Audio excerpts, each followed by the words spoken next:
NeWest Press Video. We're an independent publishing outfit located in Edmonton, Alberta, Canada, and today we're taking a look at Randy Nikkel Schroeder's Arctic Smoke. I hope you can see it on there.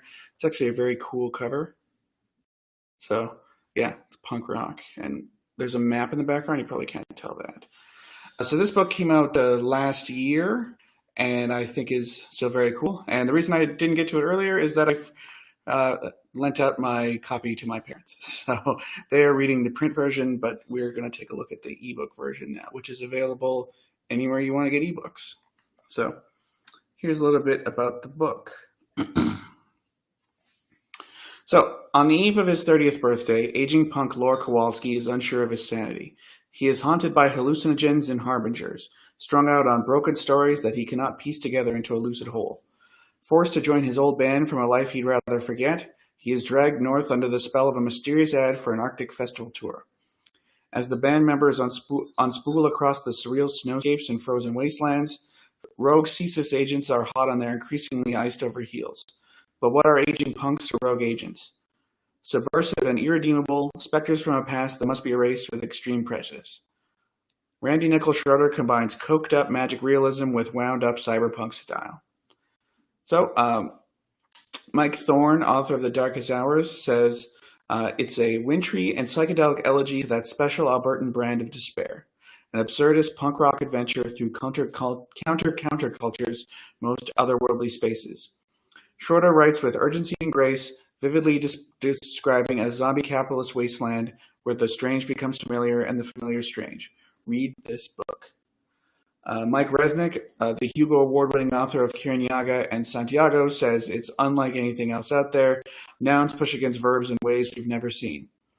And Greg Rhino, author of To Me You Seem Giant, another NeWest book that I read a long time ago for you, says that Arctic Smoke is a punk rock fever dream. Like Bruce McDonald channeling Anna Kavan, Schroeder's prose hotwires your brain and takes you on a surreal joyride through arcane Canadiana. So that sounds pretty cool, doesn't it?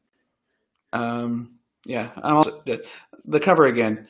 The designer had a really interesting process by the way he did that, involving breaking open a bunch of ice packs and laminating things, and yeah, it's neat. Anyway, I'll read from the first chapter and give you a taste.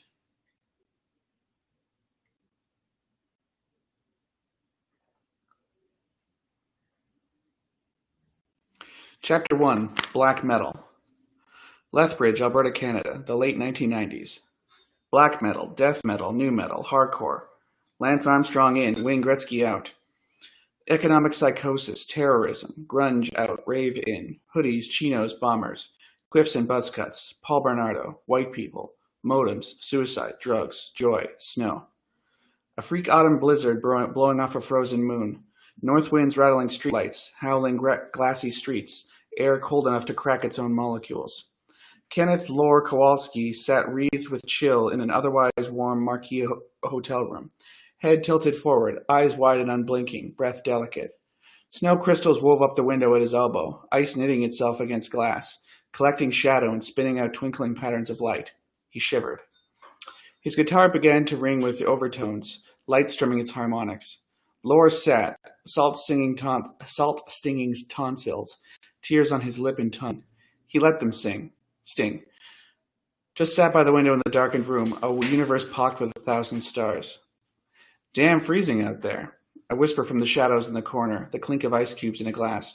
It's supposed to be El Nino this year. Get you a drink, sir, or something to chase the cold? No, Laura wiped a tear. Thank you. Just clear away the dishes, then? Laura paused a moment. He scraped a fingernail across the window, shaving off curls of frost, squinted at the shapes melting on his knuckle. Something troubling you, sir? Maybe a woman, lost love, lost time, an unwanted birthday, perhaps. Laura started, but ignored the question. Birthdays are the time for communion and community. Family, sir. Laura touched the frosted glass. Did you hear that? Hear what? The overtones, the music. Do you see the stars? A sniff from the shadows. I don't hear anything, and I can't see the stars from here. No, not those stars. The ones in this room. No, sir. Sure about that drink? Laura sighed.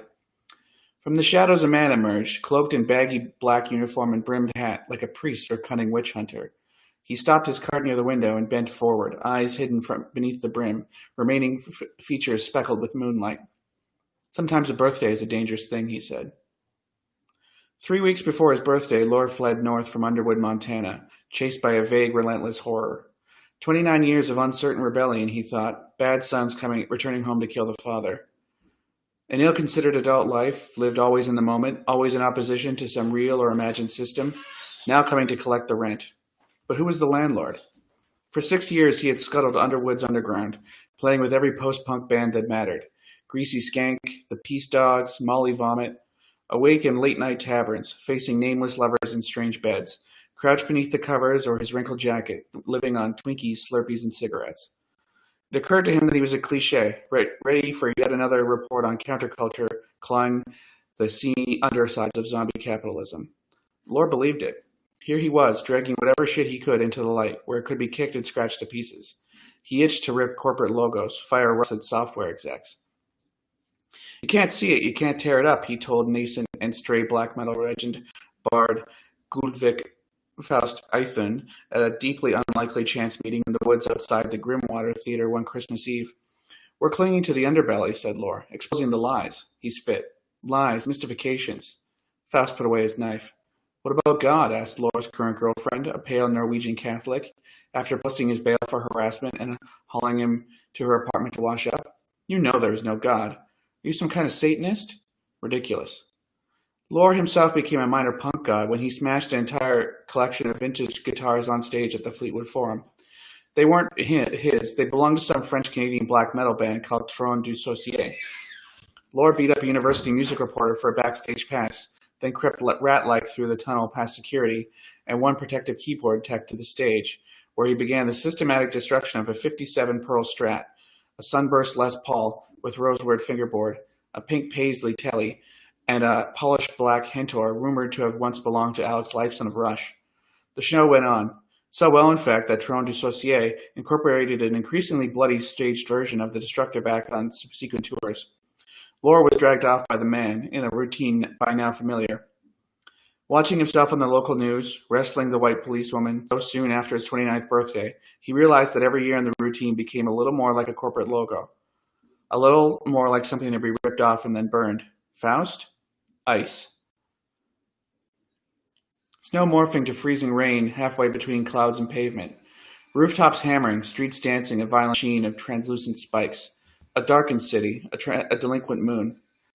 Lore lay on the bed listening to rhythms. The old clock on the nightstand, the storm's rumble, ice cubes in a glass. Do you have it, sir? The whisper from the shadows. Nope. Have what exactly?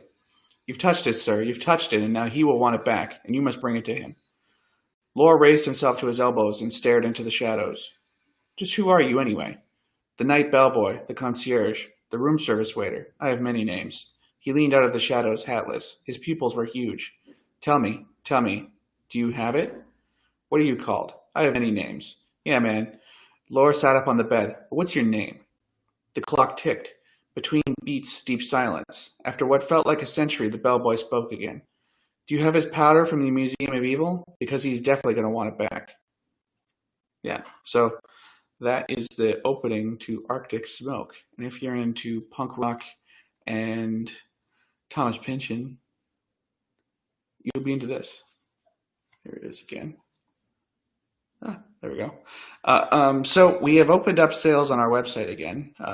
I'm willing to walk into the office and avoid people on my walk there.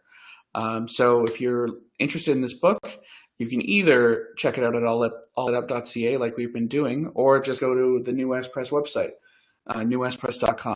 I'll leave a link on Twitter for you to click on and see reviews and ebook links and everything.